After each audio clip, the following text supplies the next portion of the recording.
प्रचंड मनोबल। प्राचीन काल में एक राजा के पास एक हाथी था। उस हाथी पर चढ़कर उसने कई युद्ध में विजय हासिल की थी। यह हाथी जब छोटा था तभी से उसे इस तरह से प्रशिक्षित किया गया था कि वह युद्ध कला में प्रवीण हो गया। युद्ध में सेना के आगे चलते हुए यह पर्वत सा हाथी जब गुस्से से चिंघाड़ता हुआ दुश्मन सेना में घूमता था तो दुश्मनों के छक्के छूट जाते थे।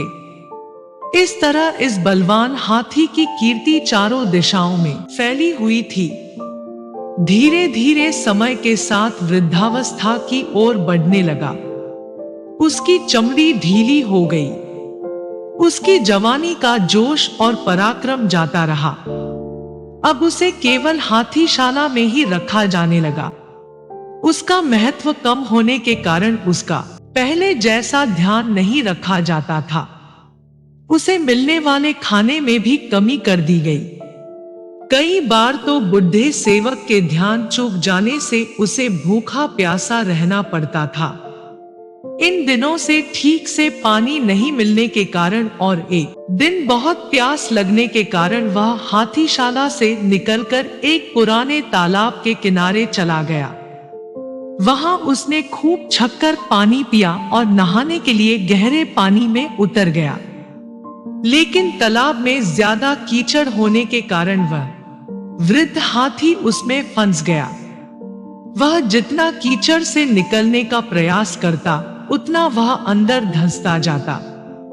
ऐसा करते करते वह गर्दन तक कीचड़ में फंस गया।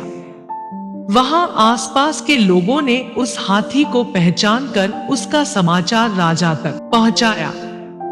राजा ने तुरंत ही उसे निकालने का आदेश दे दिया, लेकिन बहुत प्रयासों के बाद भी वह हाथी को नहीं निकलवा पाए। सभी उसे मौत के मुंह में जाते हुए देखने को विवश थे। तभी एक मंत्री ने राजा को एक युक्ति सुझाई। राजा ने हाथी को निकालने वाले सभी लोगों को वापस बुलवा लिया। अब सारे आदमियों को युद्ध सैनिकों की वेशभूषा पहनाई गई और वो सभी वाद्य यंत्र मंगवाए गए जो युद्ध के मौके पर काम लिए जाते थे। हाथी के सामने युद्ध के नगाड़े बजने लगे और सैनिक इस तरह से उस हाथी की ओर बढ़ने लगे जैसे वह दुश्मन पक्ष के हो। यह दृश्य देखकर उस हाथी में गजब का जोश आ गया। उसने जोर से चिंगार लगाई और दुश्मन पर हमला करने के लिए अपनी पूरी ताकत का इस्तेमाल करते हुए कीचड़ को रौंदते हुए तालाब के किनारे पहुंच गया और दुश्मनों पर हमला करने के लिए दौड़ने लगा। आखिरकार उसे नियंत्रित कर लिया गया।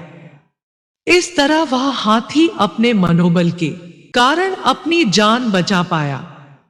दोस्तों, जिसका मनोबल जाग जाए तो वह कमजोर और असहाय होते हुए भी असंभव से दिखने वाले कार्य कर दिखाते हैं।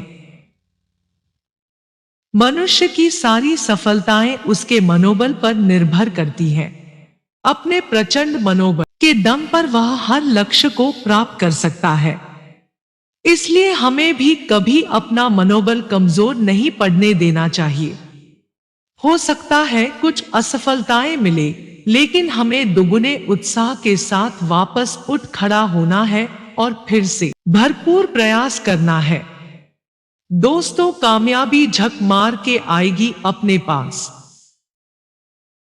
मित्रों, उम्मीद करता हूँ आपको यह कहानी अवश्य पसंद आई होगी और आपको कितना मोटिवेट किया कृपया कमेंट के माध्यम से अवश्य बताएं। आपके किसी भी प्रश्न एवं सुझावों का स्वागत है। कृपया शेयर करें और जुड़े रहने के लिए सब्सक्राइब करें। धन्यवाद।